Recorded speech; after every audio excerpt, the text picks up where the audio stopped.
Ada satu naskah kuno, karya Abu Nawas, yang tak pernah berani dipublikasikan oleh sejarah. Sebuah karya yang disembunyikan dalam bayang-bayang selama berabad-abad, karena di dalamnya tersimpan kode rahasia yang tidak hanya mampu meruntuhkan sebuah peradaban besar, tetapi juga membongkar kebohongan paling gelap dari para elit penguasa pada masanya. Selama ini, kita hanya mengenal Abu Nawas sebagai sosok jenaka, seorang penyair humoris yang kerap mengecoh raja. Namun, bagaimana jika wajah konyol dan tawa nyaring itu hanyalah sebuah topeng belaka? Bagaimana jika ia sebenarnya adalah seorang visioner gelap yang telah melihat ujung dari kehancuran dunia miliknya? Selama berabad-abad, Kekaisaran Abbasiyah menikmati masa kejayaannya yang diagungkan dalam setiap literatur sejarah. Baghdad dianggap sebagai pusat dunia, sebuah kota metropolitan yang bermandikan emas, ilmu pengetahuan, dan kemewahan yang tak tertandingi. Di tengah gemerlapnya istana tersebut, Abu Nawas memainkan peranannya dengan sangat sempurna sebagai pelipur lara sang khalifah. Ia melontarkan lelucon dan syair jenaka yang membuat seisi istana tertawa terbahak-bahak. Namun, tidak ada satu pun dari mereka yang menyadari bahwa mata sang penyair selalu mengawasi setiap gerak-gerik di ruangan tersebut dengan perhitungan yang sangat dingin. Di balik senyum tawanya yang menghibur para bangsawan, pikiran Abu Nawas yang sangat tajam sedang memetakan sebuah konspirasi besar yang diam-diam menggerogoti fondasi kekaisaran dari dalam. Ia melihat kebusukan moral, intrik berdarah, dan pengkhianatan yang disembunyikan di balik pilar-pilar marmer yang indah. Sang penyair menyadari bahwa masa keemasan dini hanyalah sebuah ilusi rapuh yang sedang menunggu waktu untuk hancur berkeping-keping. Para menteri yang korup menimbun kekayaan, sementara rakyat jelata dibiarkan kelaparan di jalan-jalan kota yang gelap. Ia tidak bisa lagi hanya diam menjadi badut istana. Setiap malam, setelah gelak tawa di istana mereda dan sang khalifah tertidur, Abu Nawas menanggalkan topeng jenakanya. Ia menyusuri lorong-lorong gelap kota Baghdad, menyaksikan sendiri penderitaan yang tak pernah tercatat dalam laporan resmi kerajaan. Di sudut-sudut jalan yang kumuh, ia mendengar bisikan keputusasaan dari mereka yang tertindas oleh pajak mencekik dan kekejaman para penjaga kota. Suara-suara ini merasuk ke dalam jiwanya, mengubah sang penyair komedi menjadi seorang saksi bisu dari sebuah tragedi kemanusiaan yang sedang berlangsung di bawah bayang-bayang kejayaan palsu. Suatu malam yang pekat, penjelajahan diam-diamnya membawa sang penyair ke sebuah ruang bawah tanah rahasia. Di sana, ia menyaksikan pertemuan rahasia antara para elit militer, menteri istana yang korup, dan utusan asing dari kerajaan musuh. Mereka sedang merencanakan sebuah pengkhianatan tingkat tinggi, menjual informasi pertahanan kota demi emas dan kekuasaan pribadi. Konspirasi ini sangat rapi dan terlindungi oleh orang-orang paling berkuasa di kekaisaran. Abu Nawas menyadari bahwa Baghdad tidak akan hancur oleh serangan dari luar, melainkan akan diruntuhkan oleh keserakahan para penguasanya sendiri. Kebenaran yang ditemukannya malam itu menjadi beban yang terlampau berat untuk ditanggung oleh satu orang. Jika ia melaporkan pengkhianatan ini kepada khalifah, ia pasti akan dibunuh sebelum sempat membuka mulut, karena para pengkhianat itu adalah orang-orang kepercayaan lingkaran dalam istana. tidak ada seorang pun yang bisa dipercaya. Keadilan telah mati, digantikan oleh hukum pisau dan koin emas. Di tengah keputusasaan yang mencekik itu, Abu Nawas menyadari bahwa satu-satunya senjata yang ia miliki dan luput dari pantauan para tiran adalah kemampuannya merangkai kata. Dalam kesunyian malam yang paling gelap, sang penyair mulai menulis. Ia tidak menulis syair tentang anggur yang manis atau cinta yang menggoda seperti biasanya. Kali ini, ia merangkai kata-kata yang lahir dari amarah, ketakutan, dan keputusasaan.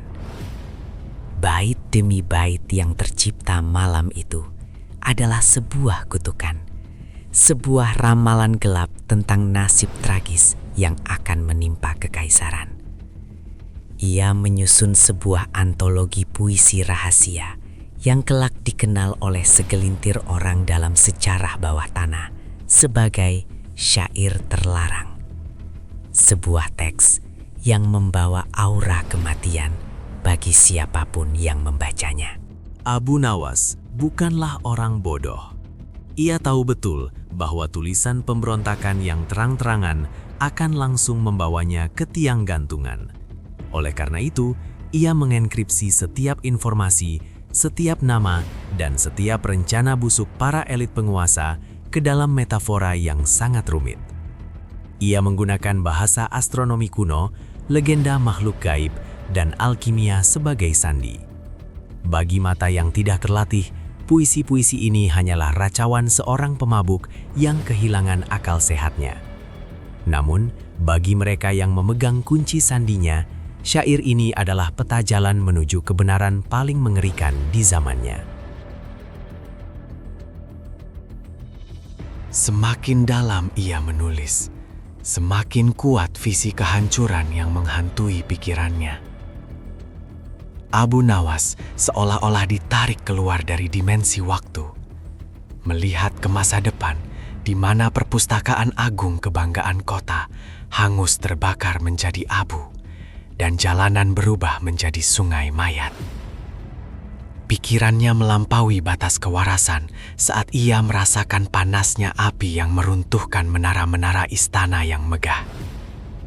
Penglihatan kenabian yang gelap ini menyiksanya setiap malam, memaksanya untuk terus memindahkan bayangan-bayangan mengerikan itu ke atas perkamen sebelum ia benar-benar kehilangan kewarasannya. Dalam salah satu bait tergelapnya, Abu Nawas menuliskan sebuah ramalan yang spesifik tentang datangnya badai kematian dari ufuk timur.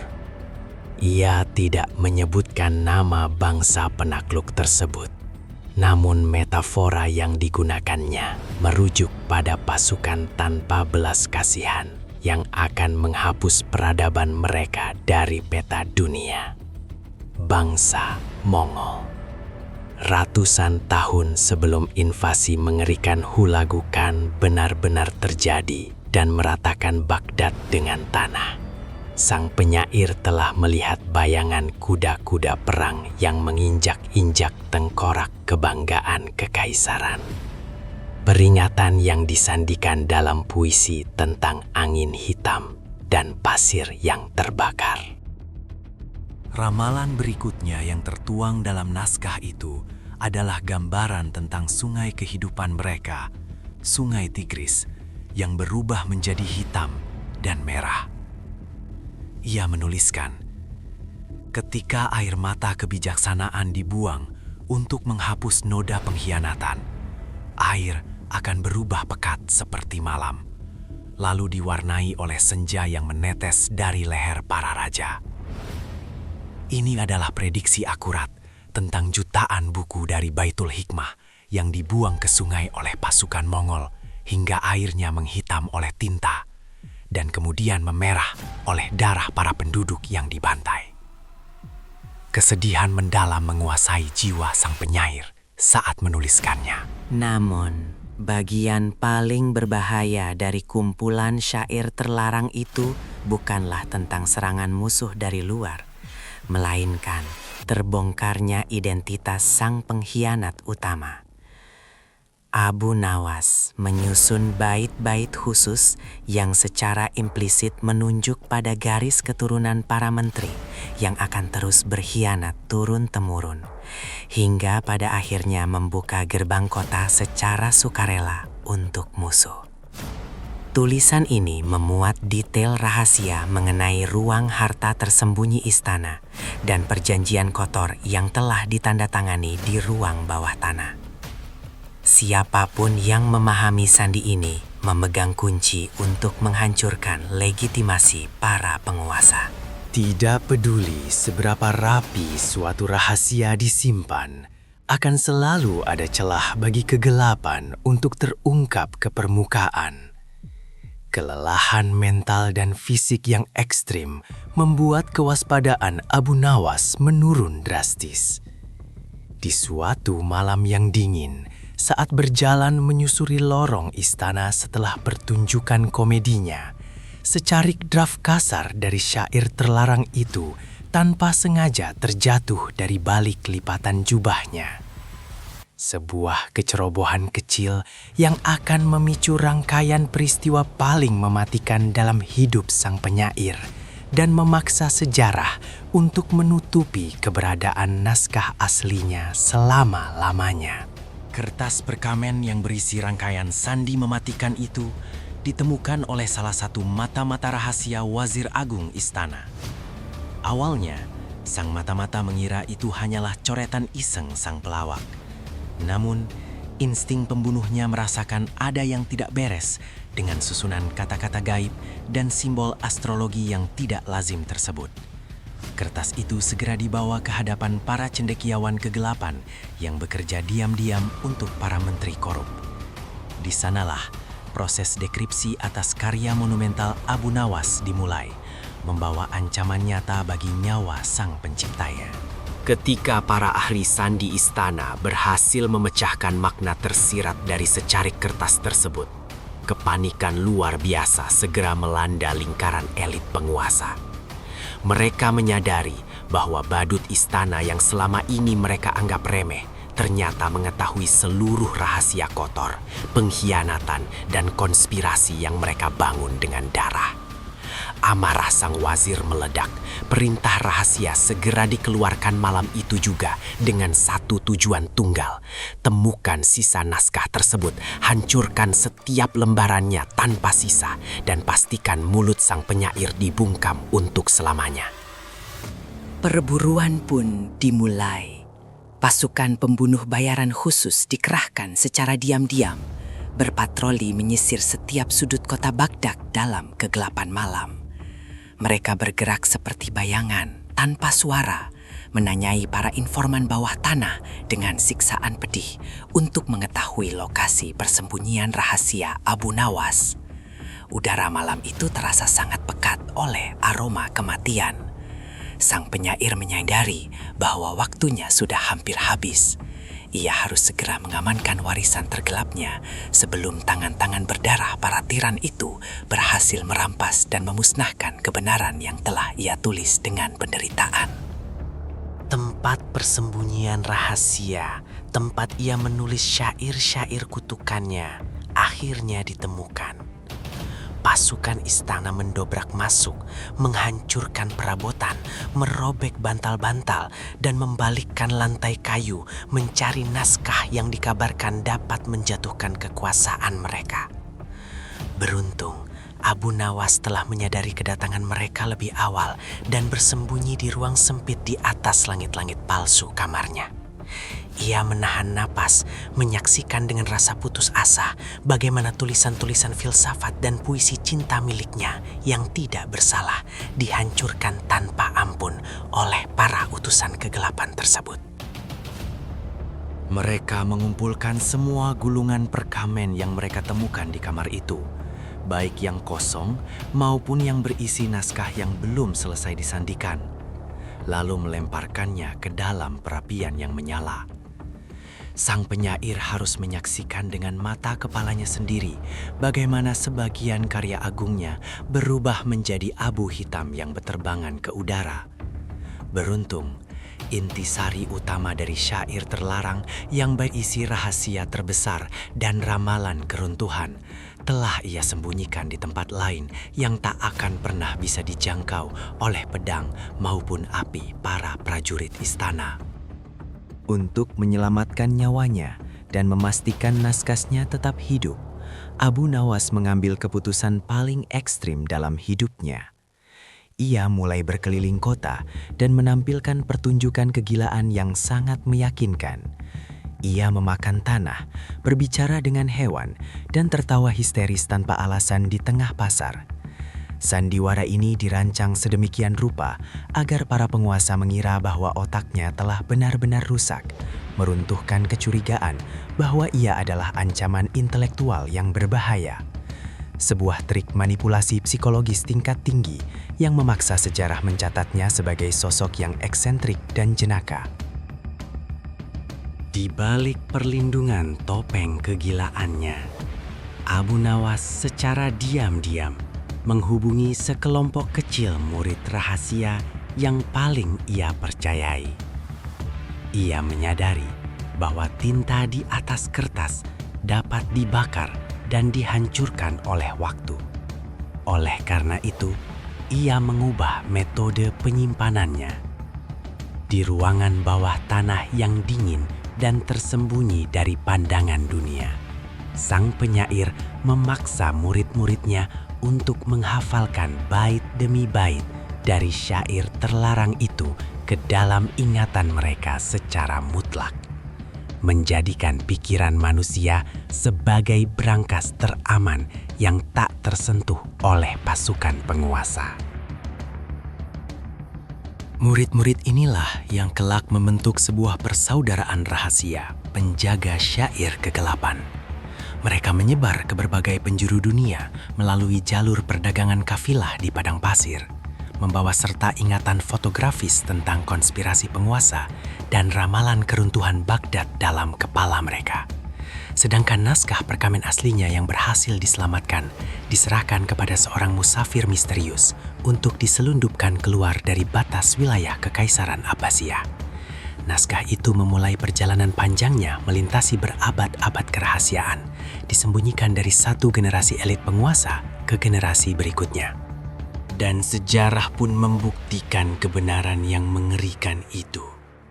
Ratusan tahun kemudian, ramalan sang penyair terwujud dalam bentuk yang paling brutal. Pasukan Mongol menyerbu dari timur. Pintu gerbang dibuka oleh pengkhianatan dari dalam, persis seperti yang tertulis dalam bait syairnya. Dan sungai Tigris benar-benar berubah menjadi hitam dan mehar. Kota yang merasa dirinya abadi itu luluh lantak menjadi debu sejarah. Elit penguasa yang sombong disembelih. Namun syair sang penyair gila terus hidup. Diam-diam menertawakan kehancuran dari mereka yang berusaha membungkamnya. Hingga hari ini, keberadaan naskah asli dari syair terlarang Abu Nawas tetap menjadi salah satu misteri konspirasi terbesar dalam sejarah peradaban Islam. Apakah naskah itu benar-benar musnah dimakan zaman? Ataukah masih tersimpan rapi di sebuah arsip rahasia modern yang dijaga ketat oleh kelompok rahasia?